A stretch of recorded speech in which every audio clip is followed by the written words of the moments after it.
I mean by that? In myself, I'll use myself as an example because I've done a fair amount of work, and I believe right now in this current time period, masculinity is not well understood. There's a lot of attacks on masculinity. There's a lot of misunderstandings. So, when I was younger, I had a naturally masculine energy. Those were my factory settings, you could say. And perhaps you as well. We had a natural masculine energy. Competitive, like to fight, and not fight in a bad way, but just play around with each other. Things that boys usually do. And I don't mean this in the boys will be boys type of thing. I'm not even gonna go there, but I'm saying in my experience and in many people's experiences, that is just what was comfortable. Unfortunately, I had a twisted idea of what masculinity was.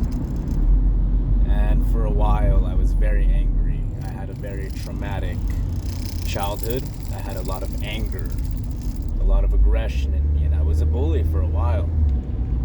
I'll admit that much. I was a bully. I did not treat people well.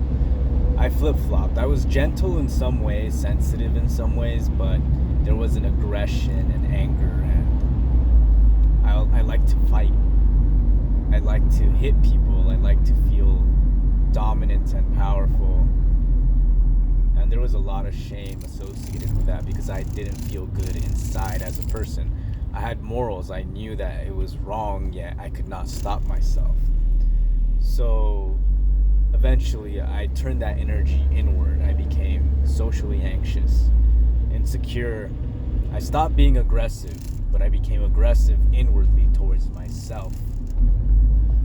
I became timid because I thought timidity was better than being aggressive and a bully. And in some ways, I suppose that was better than what I felt. I felt horrible for hurting people that I loved, that I cared for. So it went inside. It went inward. I became something I wasn't either. And for a long time, there was a lot of shame in my own masculinity because the only expressions of it that I had experienced that were emotionally charged was anger, aggression, being a bully. And then I misunderstood masculinity entirely. So I grew to think that what I needed was femininity, that I needed softness, that I needed a feminine touch, and to be comfortable with that. And I'm not saying femininity is wrong. I'm not saying we should reject whatever our natural energy is if we do have some feminine energy. Everybody has a different ratio of what that is. What I'm saying is, if you are like me, if we are alike, then we have rejected masculinity because we have associated it with toxic traits, with the shadow. I don't like saying toxic masculinity because there are some issues with that type of wording. But let's say the shadow aspect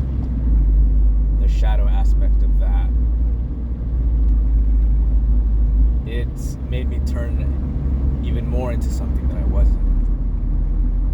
And I rejected that part of myself, the competitive, ambitious, orderly, leader-like, aggressive, but in the right direction. Strong morals, a very solid spine and foundation, and the tenets of a healthy masculine figure. So once I started learning about these energies, once I started learning about what masculinity really meant, and the book that really helped me understand this, and I highly recommend to everyone, is King, Warrior, Magician, Lover by Douglas Gillette and is it Robert Moore? I could be confusing the Moores. I'm sorry if I got that wrong. But I highly recommend it. Again, the title is King, Warrior, Magician, Lover. It's about the masculine psychology, the masculine archetypes that live within us, that have been timeless, that have existed forever, and they're not going away. They're not going away because social conditions are promoting a more feminine way of living. Again, I'm not talking badly about femininity at all. They are both very important. They are both valuable. What I'm saying is, we cannot discard one and elevate the other.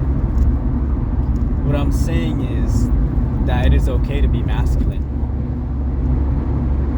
There's nothing wrong with being masculine. There's nothing wrong with feeling at home with masculinity. My life started getting better when I embraced that broken, hurt, shadow aspect within me. When I started to embrace that part of myself that I hid for so long, that I thought I needed to remove. And I'm no longer ashamed of it. And I will not be shamed into it. I will not be shamed into, whatever it is that they want me to be, or they want us to be. Now, if you're a man, or it doesn't matter, if you have more feminine energy naturally, if that's what you feel at home with, that's okay as well. That is okay. That's always existed as well. If you are more 50-50, that's okay. And if you're more one, or one more one than the other, that's completely okay. Now, what I mean by this video is, if you experienced what I have, you might have rejected masculinity. You might have thought, I need more femininity, I need more softness, I need more of this, and get rid of this, and that's not true. That is not true. I started feeling more comfortable in my skin and feeling more confident when I started embracing the tenets of masculinity. It doesn't mean I am not compassionate. It does not mean that I am not empathetic, that I can be warm. None of that rejects masculinity.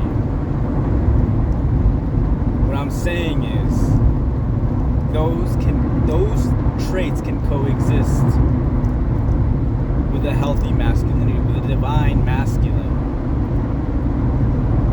There's something in Jungian psychology, in that book that I recommended earlier, the king archetype. And in the king archetype, you can Google that. And that is the embodiment of the mature masculine. It encompasses all of the other archetypes. It's like a master, basically. Or you have the king energy. You represent the king energy. And think of a healthy king, comfortable in his own skin, orderly, a leader, compassionate, listens to his subjects, etc., leads by example. These are good things to have. These are the things that fuel me. These are the things that I have always looked up to, even before I knew what that even meant, ever since I could remember. And rejecting that and trying to throw it all away is not doing anything good for our men. I recommend giving it a try. Healing that aspect. I invite everyone who was watching this and maybe thinking, maybe that is me, to go within, to give it a try. Think of those ideals. Focus on the energy and see what feels most comfortable. Because that is what I feel most comfortable with. And I will not be shamed into it. And I don't want anybody else to be shamed into it. So that's what I have to say.